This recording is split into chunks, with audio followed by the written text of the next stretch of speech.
My name's Greg Rankin. And I'm Jarett Hooper. The two of us are high school educators in Rockview schools, and we found a way to look at education a little bit differently.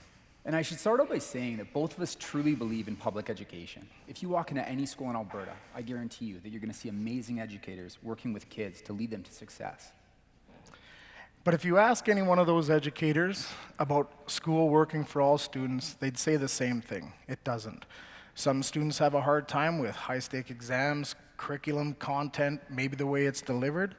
Some students find a way to just coast by with minimal effort, and, well, unfortunately, some of them drop out. And as teachers, we worry about this. I mean, we don't want a kid to sit idle in the back of our room. Their brilliance unknown. Other struggles for students in school can be from trauma, poverty, major learning disabilities. However, a lot of the students, well, they're disinterested in the things we have to offer. Mm-hmm. And anyone that knows teenagers might immediately blame Snapchat or Instagram for that. But really, I think sometimes kids just don't see how school connects to the world outside of the classroom walls. But if you ever get a chance to speak to this disengaged student, they light up. If you get an opportunity to hear about their passions, such as art, music, even the latest smartphone, it becomes incredibly evident that these students are driven to be successful, but in the things that they're interested in. And like I was mentioning, school's probably not on that list. So while school works for most kids, it just doesn't work for all of them. I was one of those kids. If I could remind some of the audience members about my typical high school path, it was nothing like a standard teacher. I had a social studies teacher that taught me social against my will. I mean, she literally drugged me kicking and screaming through the hallways. I made every excuse possible. Didn't hand things in, run away from her in the halls, but she persevered and she got me to my high school diploma.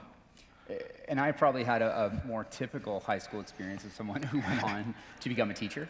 I liked school for the most part.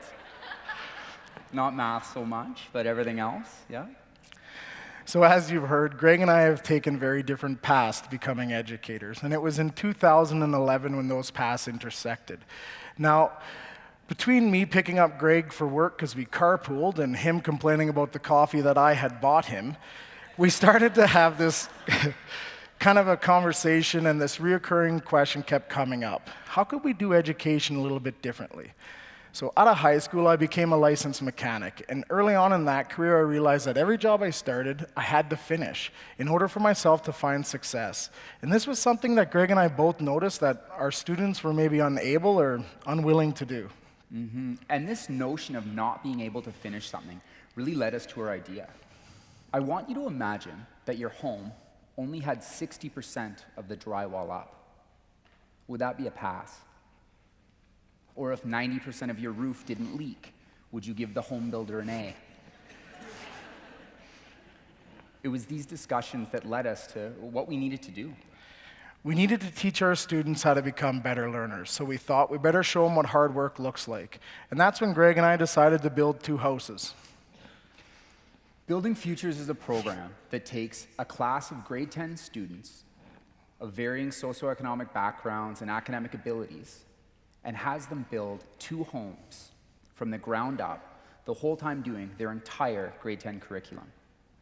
And with the help of the local home builder, McKee Homes, the program is completely free of cost to students. Now picture students on the job site, almost doing every aspect of the build.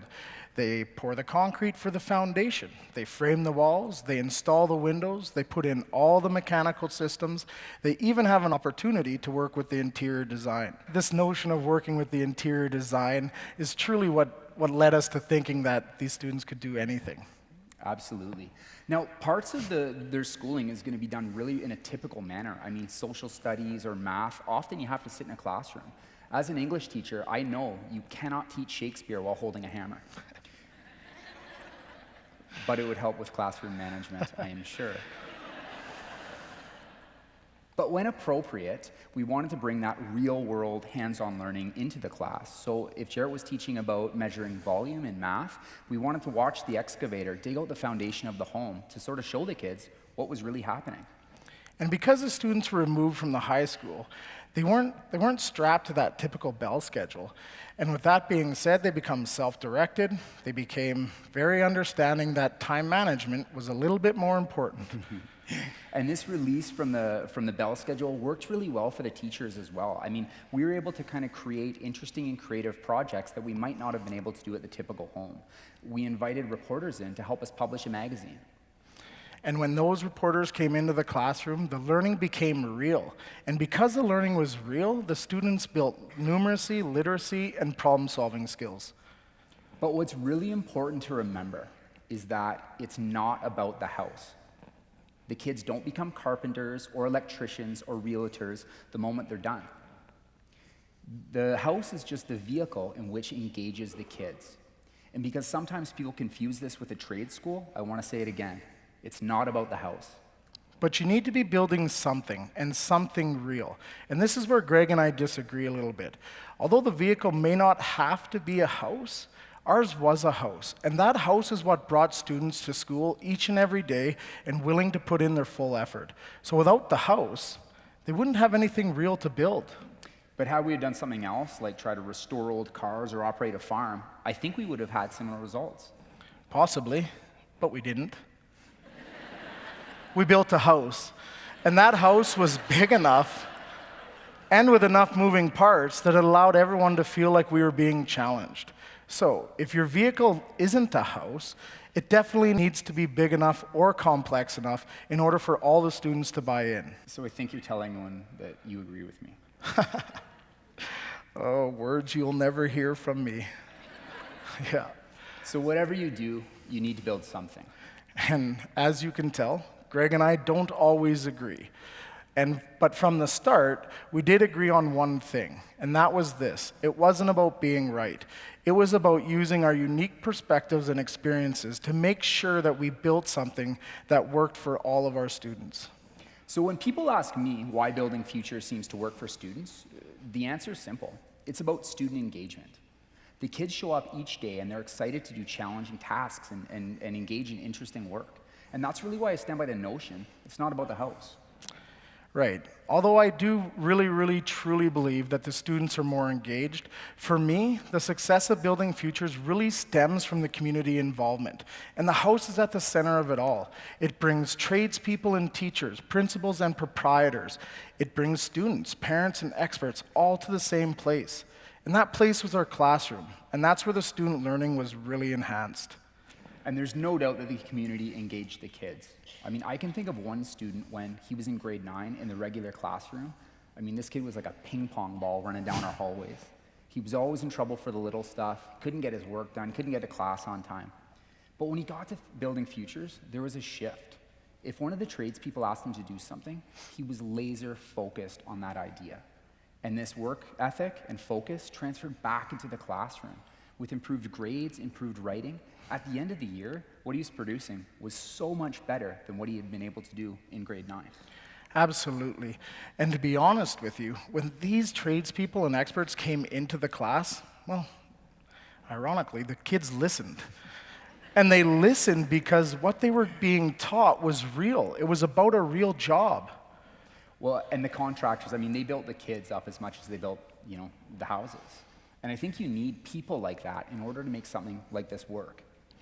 And the first person that comes to my mind is our site supervisor, Sherry. She's incredible. The moment she gets to the job site, students fall in love with her. We had a contractor who his wife found out that he was teaching a class for the day, so his wife baked all the students cookies. You need the people and organizations that are willing to do the right thing. Well, just like our school division. I mean, I can only imagine what our principal or the division's lawyer would have thought when we said, can we give a pile of teenagers power tools and have them go to school at a construction site?